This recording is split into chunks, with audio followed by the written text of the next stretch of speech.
but in order to get a few more of these great panels going, we need to get started. Um, so next, it's my pleasure to introduce two development corporations. And in the space of Indigenous participation, I want to talk a little bit about development corporations and remediation in particular.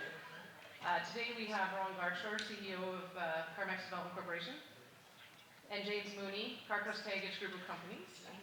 Actually, oh my Stephen goodness, Mooney. Stephen Mooney. I'm so sorry. I'm looking at him and not reading the paper.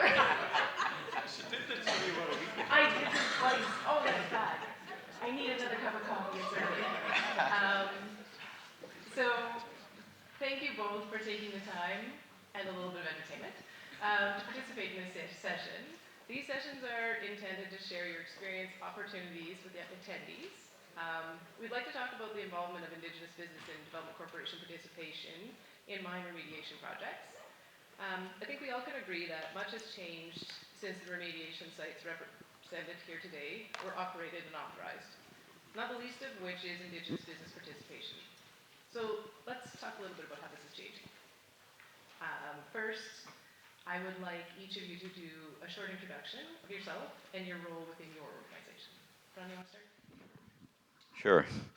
Ron Garchor, I'm the CEO of Carmex Development Corporation. 1990, I moved out here and to visit my sister, and there was a job with Tony Pennicott, and I'd just come from being a manufacturing president out of Toronto. And why is this relevant? Well, it's relevant not only the years that I've been being taught by elders and others, but it's also showing up in a nice silk suit for an interview up in the Yukon, when everybody's got their sweaters on and that sort of a thing. And that's why I mention that, because when we talk remediation and First Nation involvement, I've been honored to be part of a corporation, but I am still learning. And as former Chief Rick O'Brien, I told him, I've been taught by elders for 35 years, and he said, well, Ron, keep learning. And I think that's, I've been honored to be the CEO of the Carmex Development Corp over the last about 5 years. And the other part is that's within the Little Salmon Carmex First Nation traditional territory. So our corporation, it's in the last 5 years has built into a number of areas of services, from joint ventures with business, hotel, grocery stores, a lot of housing, construction, and a lot of joint ventures that evolve around remediation. So we're involved in a main way with the Mount Nansen reclamation, and we'll talk about that a little. Stephen, I got it this time. Thank you. Hello, my name is Stephen Mooney. I'm here representing the Carcross Taggage Group of Companies. It's a multi-corporation, some for-profit, some not-for-profit. And my background, I'm a Yukon boy, privileged to grow up here in the Yukon, worked as an engineer in many facets of mining, from jumping out of helicopters at 15 years old, staking claims for family friends, to underground surveying, open pit and Faro. The Carcross Tagish traditional territory, if you're not from the Yukon, is just south of here, 45-minute drive to beautiful Carcross. And their traditional territory spans the southern lakes and I'd say the southwestern part of the Yukon. Thank you. Can you please describe how your organization has participated in mine remediation, including examples of the sites you participated at? Do you want to start? Sure.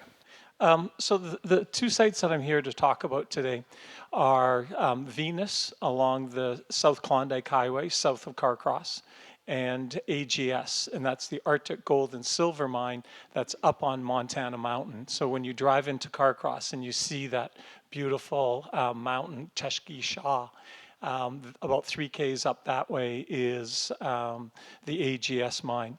Now, the mine reclamation we're doing at those two sites is only for the mill sites, not the actual mine portals. Those are higher up on Venus and higher up on Montana Services. The background of these two mines, I won't get into the history, but they are still under the federal government, under CERNAC's mine closure plan. And this is a bit different because since CERNAC has been engaged in this, this is on settlement land of the First Nations. So there's already been some rules and regulations and some governance set up already. So what we've done with CERNAC and the First Nations is we've formed a governance agreement. And this is a document that is signed both by Canada and CTFN to clean up these two sites along with Chutla, a residential school site. So this governance agreement has given the framework for us to move forward for this cleanup. And in short, CERNAC knows that they're on the hook to help financially clean this up. CTFN and the group of companies is on the hook to manage this cleanup and look at all the social economic benefits that we can pull out of this agreement to give to the benefit of Carcross-Tagish First Nations. I can talk, yeah, I'll let Ron go. Keep going. There's lots. This will be a theme Yeah. for the rest of the day. Sure. The Mountain Anson remediation, it's long in history, and as my son would say to me, Dad, look it up on AI, you know, if you want the summary. So we're all there. I won't get into it in great detail, but it's a relationship between the Mountain Anson Remediation Limited Partnership, which is Insero, and JDS. I don't know if anyone from Insero is here. I noticed one of our gentlemen, Darren's here from JDS over here. And then the involvement is with the government of Canada, the government of Yukon, and Little Salmon Carmacks First Nation, of which we are the business arm. And I was looking, just briefly going through it, and it talked about, you know, the objectives on the remediation is, you know, community jobs, employment, and business opportunities for locals. And so on the remediation side, we've been moving as the kids saying, hey, remember us, let's get involved. I remember we had a great meeting with JDS and Sarah in the community, and we were talking about capacity. And I remember saying, and I say this for other nations and corps that are working, there becomes, in any business, you say, well, they don't have this, they don't have this. And what we did was we turned around that frame and in that meeting and said, ask us. We will find the service. We will work to provide whatever that service is.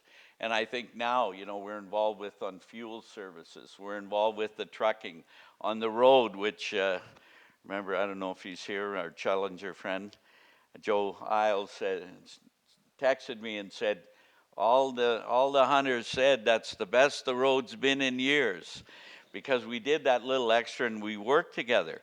But if it wasn't for the partnership, and including the guys who should be up here that are too shy, my business partners like Mike Sam of High Wind Construction, and Kenny Roberts, Umberto, and others who don't want to do this. They get the, as the Gwich'in would say, send it unjit, send the other guy in to do this. But what we've been able to do, and I think one of the keys to success on the remediation is, you know, the word we always talk of is herd the cats, but how do we work together and use our corporation to be able to bring in those subcontractors so that we do the work? And if we don't have it on the outside, we'll get it. And just because we do doesn't mean you guarantee it. It's not a license to, oh, well, we've got this one, we'll bang it all up. Business, as one elder when I worked with the Liard First Nation DevCorp, and Stu will remember him, he'd always say, business is business. And so we've got to be able to provide business as well. You know, we heard from our ATCO friend here, talking about 35 years. It is generational. I was taught that when I worked as a director in Alberta when I was a young man in my 20s working in First Nation housing. And I was always told by one First Nation gentleman who's now went on to be a cabinet minister for many years in the government there. What he told us was, you have to realize if you're looking at today, you figure what's the hope for the communities. You have to look at generations, generations, generations. You got to have that long vision. And so part of that cross-cultural, but also the training that I've got from the business side of the JDS, their limited partnership, is we need it and we need it now. Can you do it? We're trying to build in, this takes time. Remember my old planning degree, failing to plan is planning to fail. Lack of planning on your part does not constitute a crisis on ours. So you've got to work with the communities, and you're building generational relationships. Some of the people I deal with in CarMax, I know their grandchildren and their children and the mother, and now their grandchildren are having babies. But to build those relationships builds a trust, and that's no doubt in ATCO's business model. And that's what we're trying to do right now with the partnership. So whether it's accommodation, whether it's housing, whether it's food, whether it's short-term apartments, whether it's a truck rental, whatever the services are, we say, let us try to make that happen. And then we join in, A, with Indigenous businesses, B, local, regional, and the Yukon. And a lot of our suppliers and our partners are Yukon based. And as one of the former GM of a corp I work with, if it happens in a small community, the money, a lot of it goes to Whitehorse. So it's good for all business. So the one thing I do want to say on the remediation is build those relationships. And I heard the words, I wrote them down, start early. If we're talking about cement for water treatment, we need to talk way early. And we have partnerships, and there is business, and there is value for money. But if we start early enough, I want to start negotiating price and dealing so we can meet the objective right in the agreements that talk about business partners local. So we've come a long way. It ain't easy, but it's darn good. And when I go up the road, we see benefit. When we're on the hill, transporting hazardous, non-hazardous waste with our joint venture partners, when we're taking down the mill and working out joint venture agreements, providing any service. We want to provide anything and everything. That's been our experience. And everybody's come a long way from the 1950s miners, contractors, government, and having been some of those in my life. I think this is a new day. It's a new horizon for the Yukon. And right now, we do well in remediation. It builds a relationship so we can get on with some of the great minds that should be going ahead. So I see that remediation ties into the success of the Yukon. Excellent. Back to Carcross Venus, AGS, where we're at in the cleanup, I just want to share with you, is the closure objectives took a lot of community consultation. And how, it was 2 years of meeting with elders, interviews, and where we're at on the stage is we have the closure objectives. And one thing that's very unique about how we did this was we married the traditional knowledge along with the science. And if you go on Vimeo, there's a video, a 12-minute video called Reclaiming the Mountain. And it talks about how Mother Earth has come to Carcross, giving this, but what we've incorporated is the 4 seasons into the closure objectives. And so now we have closure options that we're looking at, and they have to fit on top of these closure objectives. And doing the 4 rounds in the spring, what do you need?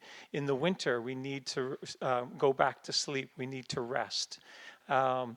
So to lay these objectives, this video has been a great tool to share back to our community, but also to CERNAC and how they can use it within their organization of working with First Nations.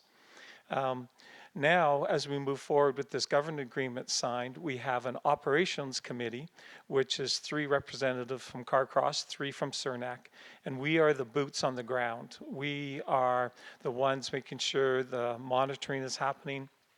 But the operations committee's job now is to move this information into the governance committee. And the governance, again, is 3 people from CERNAC, 3 citizens from Carcross. And those governance committee, those folks are going to make the big decisions on what closure options we should see as the mine moves forward.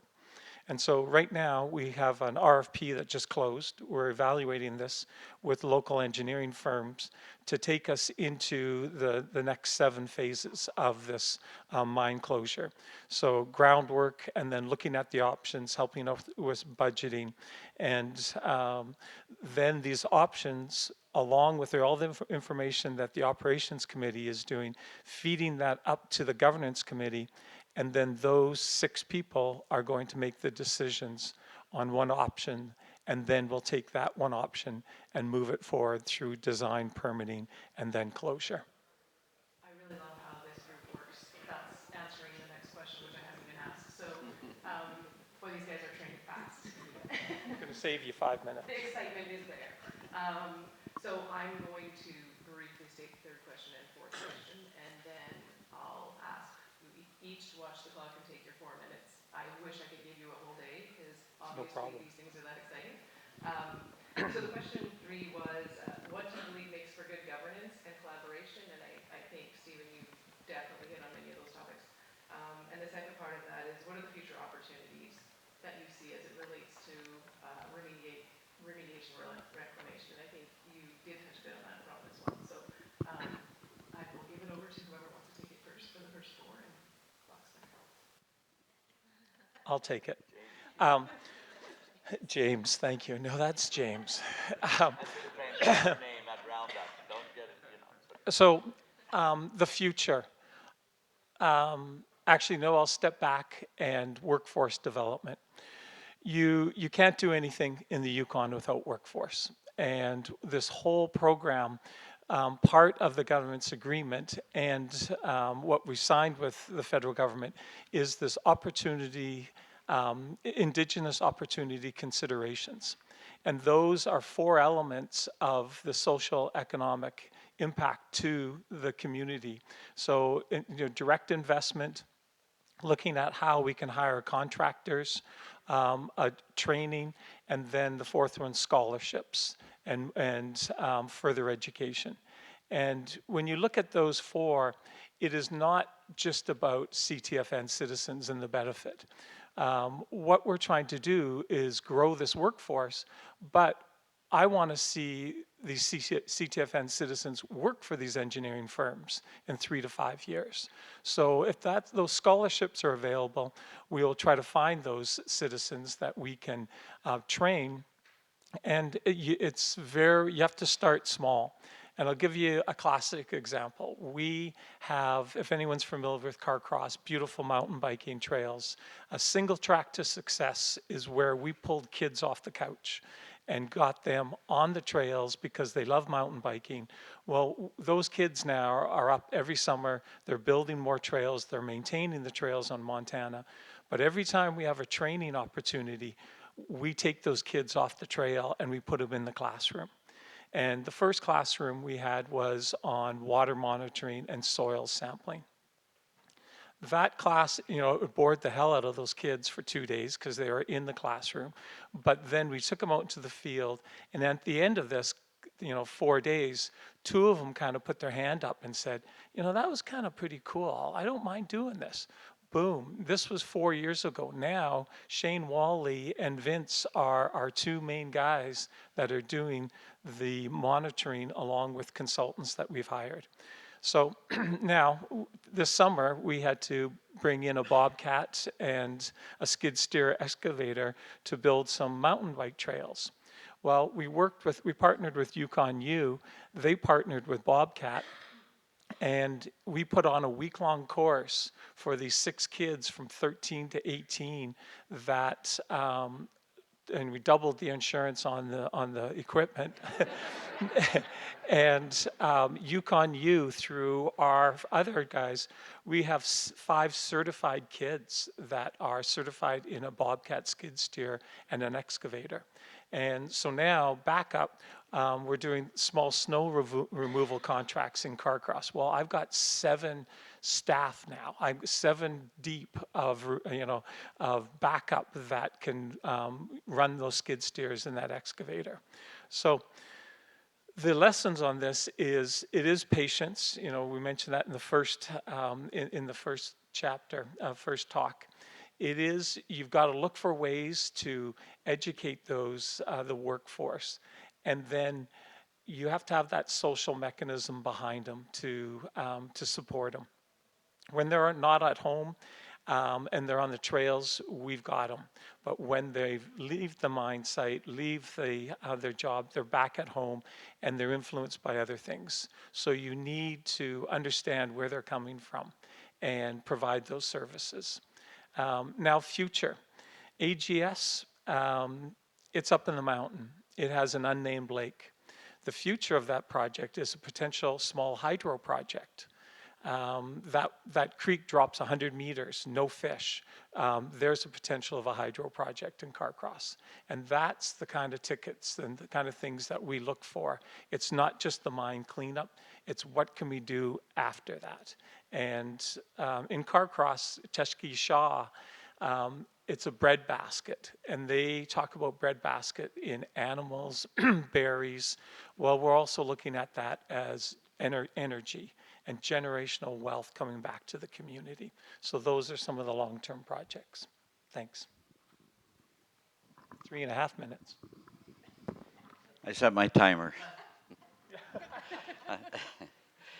Um, Great points. I was up on the mine site. We were doing a visit, and I looked around. The environmental monitors were all LSC citizens.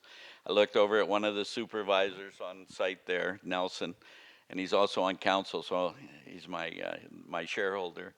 When I look at how far things have come, and it's training, and it's generations and generations. And I do want to give a shout out to Yukon University on doing the equipment simulators that we've been working on. The amount, we're getting, graduating on the gravel trucks and on skid steers, and we were able to get another skid steer because we were contracting it up the hill.